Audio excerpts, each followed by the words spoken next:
সূরা হাশরের ফজিলত। আসসালামু আলাইকুম। প্রিয় দর্শক, আশা করি সকলে ভালো আছেন।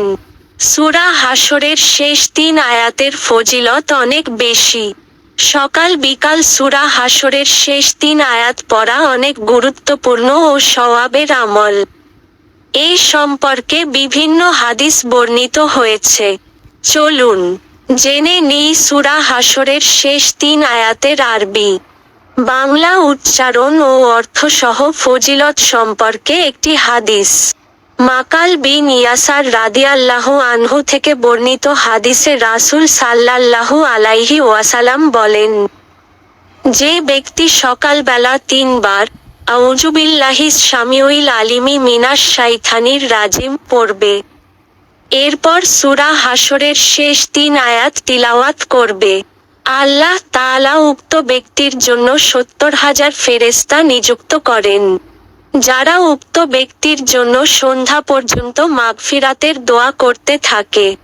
আর এ সময়ের মাঝে যদি লোকটি মারা যায়, তাহলে সে শহীদের মৃত্যু লাভ করবে। আর যে ব্যক্তি এটি সন্ধ্যার সময় পড়বে, তাহলে তার একই মর্যাদা রয়েছে। সুনানে তিরমিজি, হাদিস 3090 আবু দাউদ, হাদিস 2922 মুসনাদ আহমদ, হাদিস 19795 কানজুল উম্মাল, হাদিস 3597। জেনে রাখা উচিত যে সূরা হাশর বা সূরা আল হাশর পবিত্র কোরআনুল কারিমের 59 নম্বর সূরা। এই সূরা মক্কায় অবতীর্ণ হয়েছে। সূরা হাশরের আয়াত সংখ্যা 24টি, আর রুকু সংখ্যা হল 3।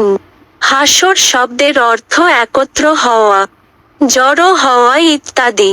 সূরা হাশরের শেষ 3 আয়াত, হুয়াল্লাহুল্লাযী লা ইলাহা ইল্লা হুয়া আলিমুল গায়বি ওয়াশ শাহাদাতি, হুয়ার রাহমানুর রাহিম, হুয়াল্লাহুল্লাযী লা ইলাহা ইল্লা হুয়াল মালিকুল কুদ্দুসুস সালামুল মিনুল মুহাইমিনুল আজিজুল জাব্বারুল মুতাকাব্বির, সুবহানাল্লাহি আম্মা উশরিকুন, হুয়াল্লাহুল খালিকুল বারিউল মুছাউইরু লাহুল আসমাউল হুসনা, ইউছাব্বিহু লাহু মা ফিস সামাওয়াতি ওয়াল আরদ, ওয়া হুয়াল আজিজুল হাকিম।